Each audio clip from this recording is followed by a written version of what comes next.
Hey guys, what's going on? My name is Anton, and welcome to today's video for Legends of Runeterra. Today we have more cards for the upcoming set of Domination. Probably gonna be a shorter video today, not many new cards today. I believe I said that with the last video, and I think it was like a 20-minute video, so it's not that long. But yeah, not many new cards. It seems like today is mostly an Ionia day, but I think we also have some P and Z cards. I think everything here is a flow card, or almost everything. I think everything besides one card is a flow related card. And that one card that's not flow related, I think, is another Darken weapon, which is kind of hard to evaluate. But yeah, so like I was saying, I think we have like what, 6 or 7 cards or so. A lot of Ionia cards. And I'm gonna be honest with you, I don't think they're OP, but Ionia is already a good region, and these cards all seem pretty solid. And in general, it's just a little bit more of a buff to Ionia, and that's a little scary. I like Ionia, but please don't nerf Karma or something. Anyway, let's go and look at these cards. Why not? Okay, so how many cards do we have here? 2, 4, 5, 6 cards. Some of them make others though. So let's start off simple. The Witness. Very simple card here. The Witness is a 4-mana 3/3. Flow, I cost 2 less. Play, stun an enemy. So I think this card's good. I don't know if you would play this in Yasuo. I guess a nice thing about this is if you're not Yasuo, Ionia, Noxus, you can play this and not be that sad for not being able to play House Spider, because it's not that hard to activate Flow for almost any Ionia deck. But I think the deck that really, really wants this is Jhin. Annie Jhin specifically. Stagehand got nerfed. Stagehand, I think this is going to kind of take over Stagehand. Sure, it doesn't hit as hard as Stagehand. But having more than 2 health is really nice, and the fact that it doesn't actually die, right? It doesn't have ephemeral, is also really nice. So I don't know. I think if you're an Annie Jhin player, you're gonna have to definitely seriously think about this card compared to Stagehand. Do you care about that 1 extra attack, and you're gonna trade off like 1 extra attack consistently at 2 mana, but the downside is it has 1 less health and it's ephemeral. Plus, remember, it barely comes up nowadays. Flow can be activated with skills. I know most of the time Flow is just being activated with spells because, in all honesty, most Flow cards that are being played in decks that have pretty much no units that have skills. So this does help you keep achieving Flow. Along with the P and Z Flow cards, this, in my opinion, is heavily hinting towards Seraphine. Maybe like a tempo-y Seraphine Yi kind of deck where you want to keep activating Flow over and over, and this does basically give you halfway to a flow for your next turn. So I kind of like this card. I think it's really good. I think 3/3 is a good stat line. I think Annie Jhin really likes it. I think it gives potential for other Ionia decks as well. Really big fan of this card. Not that complex though. Nothing amazing here. Just a solid, good card overall. And yeah, it's got its skill, Scintillating Artifact, Stun an enemy, whatever. Now this card, Dragon Caller. I have no idea how to evaluate this. Dragon Caller is a 6-mana 3/5 with a tune. Okay. Round start Flow. Summon the Empyrean and grant it Ephemeral. If you don't remember what the Empyrean is, it is the Ionian Dragon, the 7-mana 6/5 that has Elusive. That card actually used to see play a long time ago, back in like when the first set came out, mostly because the game was a lot slower and top end wasn't as good back then. But the Empyrean is a okay card. Sure, it's not being summoned as an ephemeral does kind of suck, but if it wasn't ephemeral, it'd be a little OP. I feel like the one problem with this kind of card is it does start to tax your board space if you're playing it with Eye of the Dragon as well, which I feel like you probably play in these kind of flow-based decks because it's just such a good card. I'm just not sure what kind of deck wants this. Like, is it that weird Seraphine Yi deck I'm thinking about? Because, like, the only Yi deck in the game that's even decent right now is Yi Karma. Yi Karma's not going to play this. Maybe Yi Victor? I don't think Yi Victor would play this either. So I think this is just meant for a hypothetical deck that we're going to see in the future of some kind of mid-rangey, tempo-y, weird flow mid-range Ionia PNZ deck. And you can also argue the Empyrean, it is decent on defense too. You summon a 6/5 on defense. That's pretty good. But yeah, I like the card. I think it's solid. I think it's overall a case of good card, just doesn't have a home in the game at the moment. Like if this card were to just tomorrow, or yeah, if this card were to show up tomorrow in the game, I don't think this card would see play. But in a vacuum, it's got a good stat line. Like 3/5 is a solid defensive stat line. Being over 4 HP, having over 4 HP is really nice. I guess Dodge's Quietus as well is pretty good too, so it's kind of hard to remove. Ionia makes it also harder to remove too, so it's a decent win con, I guess. But again, I'm not the biggest fan of it, but I think it's solid. I think it has potential. Next up, Spirit of Wuju. Okay, so I got a lot to talk about with this card, I think. Spirit of Wuju is a 5-mana 4/3. Flow, I cost 2 less. Okay, so sometimes it's a 3-mana 4/3. What's it actually do? When I'm summoned, draw a card. Specifically, draw a spell. Okay. It's half of a Deep Meditation on a stick. That's it. So I think we compare this to Deep Meditation, and I guess you could also argue you could compare it to like Shadow Assassins, maybe even River Shaper. First off, I'd rather play Shadow Assassin than this. Sure, Shadow Assassin just draws a card, doesn't draw a spell. But Shadow Assassin can block elusives. Sure, this has a bigger body.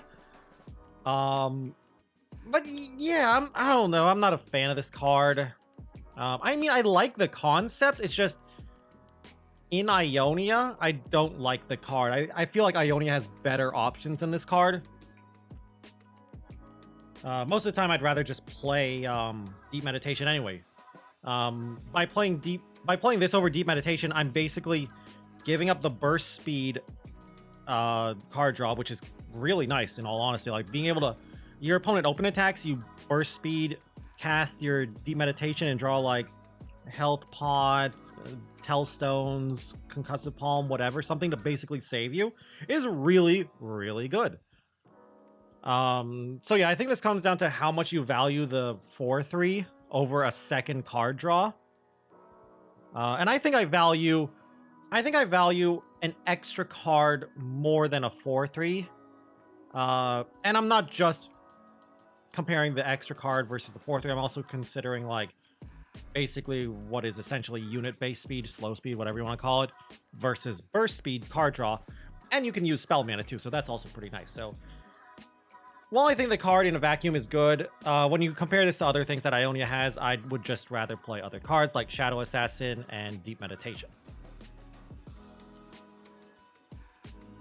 Next up, okay, this card I've seen a lot of people saying is OP. I don't think it's OP. I think it might be the strongest card of these cards here, but I don't think it's OP. It's just annoying, and honestly, I could see it getting nerfed though, even though I don't think it's that OP. Unworthy Soul, 5-mana Ionian's fast spell. Flow, I cost 2 less, so we'll go down to 3.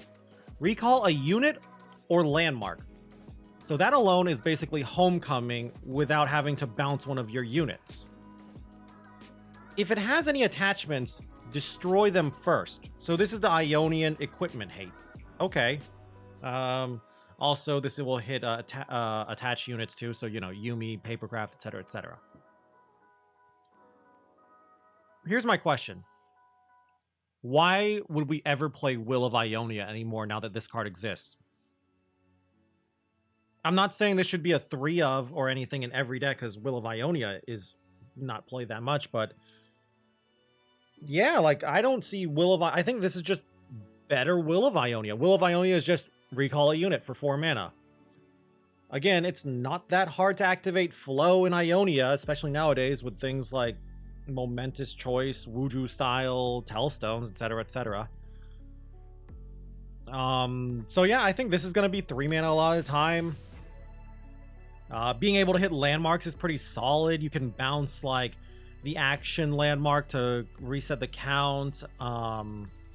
If your opponent tries to be cute and play bad stuff like Howling Abyss, you bounce that and make them cry.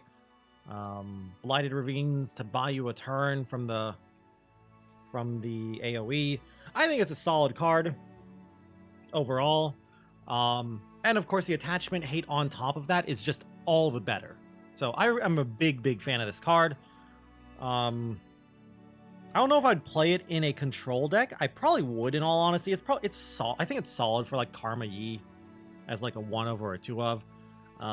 Just like with Will of Ionia, I think you'd have to like decide between this and Concussive Palm when you're building your decks. And it comes down to the meta, I'd say. If there's a lot of like Darken weapons, like a lot of Bloodletters, a lot of I don't know, Darken Halberds, a lot of Darken Lodestones, you might want to play this. So yeah, big fan of this card. And our last couple of cards, let's talk about the Darken weapon for today. The Darken Harp. 2 mana PNZ equipment. +2/+0. Okay, not giving health kind of sucks, but what else does it do? It gives quick attack. Quick attack's fine. It's not the greatest keyword, but it's not the worst. It's above average, I would say.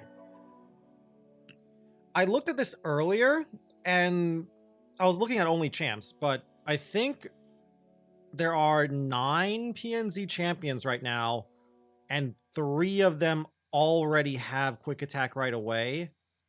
And then there's Jace on top who can get quick attack and usually chooses quick attack. But I still think this is okay on some champs. Vi was the first thing that came to mind when I thought of this. I was like, oh, this with Vi seems pretty cool. Now, as for the rest of the text, because it is a Darken weapon, so it can summon a Darken. You may spend 8 mana to play me as Seraphine? That's how I'm going to pronounce this. 8 mana is a lot of mana, but Harazi has proven that 8 mana for a Darken weapon, or a Darken's not the worst if the Darken itself is good and the Darken weapon itself is also good. Darken Lodestone's really good though. This compared to, judging from the equipment alone, this is no Darken Lodestone. But let's see what Seraphine does. So first off, Seraphine looks like a biblically accurate angel. But Seraphine is an 8 mana 8/6 with quick attack. Comparing this to Harazi, I'm already not a fan of it. Harazi having spell shield's one of her strengths. But what does she do? Attack? Draw 2, then reduce those cards cost by 2. So it doesn't say for this round, so I assume it's going to be a permanent cost reduction. That's really good. No spell shield really hurts, I think. Like, that is so painful. And she is so slow. So I like the card. I like hard draw cards, but it's just so slow. I'm not saying I don't think this card, I don't think Darken, what was it even called again? Darken Harp? Yeah, Darken Harp. I'm not saying I don't think it's unplayable. I'm just saying, like, it can't just be slotted into like a lot of decks, kind of like Darken Lodestone can. But I think it's fine, like maybe a PNZ, Targan, Value Pile, Zoe Victor, Zoe Vi Victor, something like that. Maybe something with Demacia too, like PNZ Demacia, because Demacia has a lot of challengers. I mean, you know, challengers do really well with quick attack, so I think there's definitely potential here. So yeah, I like it. I think it is pretty solid. Like maybe a Lux deck. Like another deck I'm thinking of, Lux Jace. I think Lux Jace and you play some of the challengers in the deck would probably like this. And our final card to finish off the video, actually a very simple card, Zon Bouncer. This card is also another reason why I think we're going to see some more. We're going to see Seraphine in the set, because if you look in the full art, you can see some hints towards Seraphine. Like, I'm pretty sure this poster over here is a Seraphine poster. And you got like a Seraphine fangirl over here. I've seen some people even say this is Seraphine at a younger age. I don't think it is, but I could be wrong. Anyway, as for this guy himself, Zon Bouncer is a 4-mana 4/4, round start, flow, refill 2 spell mana. Very okay, whatever kind of cards. Like, yeah, sure. 4-mana 4/4 is a solid stat line for a 4-drop. But he's not doing much when he comes down. Now, here's the other thing. He's probably not getting removed. Is your opponent really gonna waste removal on this guy? I don't think so. I do like that he refills mana in a flow deck. Like, you're definitely playing with flow decks, of course. But flow decks are kind of mana hungry, so I don't know. Seraphine Yi probably will play him. Outside of that, I don't know. Like, we don't even know what Seraphine does, so it's kind of hard to evaluate him. This definitely feels like Seraphine's support. But outside of Seraphine, the potential Seraphine deck, I could see this in other PNZ decks. Maybe like an Ezreal deck, a Victor deck, Ballistic Bot and Victor. They give spells each turn, so it's easy to activate flow. So I kind of like this guy. He seems like a solid, just decent card, but nothing too scary. Like, very middle of the pack, just okay. That's fine. It's just, it comes down. It's got good stats. It's got an okay effect. And that's all the cards for today. Yes, because we saw these cards yesterday. So, yeah, nothing too crazy here. No new keywords yet. It's still kind of just waiting for that new keyword. I feel like we're probably going to get a new keyword, or at least Seraphine, tomorrow. So we'll probably have a longer video by then. But yeah, not too long of a video. I don't want to ramble too much. I hope you enjoy the video, though. I'd love to hear your opinion on this and, like, just the cards in general. Like, do you think I'm being too hard on Darken Harp and Steratu, and you think it's great? I've seen a lot of people saying these cards are OP. I feel like some people are being blinded by Ionia hate. I really just don't think these Ionia cards are OP. I just think they're strong. Basically, I think Unworthy Soul is strong, Witness is strong, Dragon Caller has potential, and Spirit of Wuju is outclassed by other things in Ionia. That's how I would put it for the Ionia cards. But I've seen some people putting these things on the level of, like, Wuju style, Momentous Choice, Telstones, and I'm like, these are not as strong as those cards. But yeah, I'd love to hear your opinion on these cards, and just if you agree or disagree with me thinking they're just okay for Ionia, or maybe you think they're also OP. I'd love to hear your reason why you think they're OP if you think they are. And if you guys just enjoy the video in general, I'd love it if you could leave a like or a comment down below. Always helps me and the channel out. And if you guys want to keep up with the Legends of Runeterra content, you can always go and subscribe to the channel as well. Also, if you want to watch me play some Legends of Runeterra, you can go and check me out over on Twitch at twitch.tv/Zenaton, where I stream pretty much every single day. Anyway, though, with that all said and done, thank you all again once more for watching this video. And until I see you guys in the next one, bye.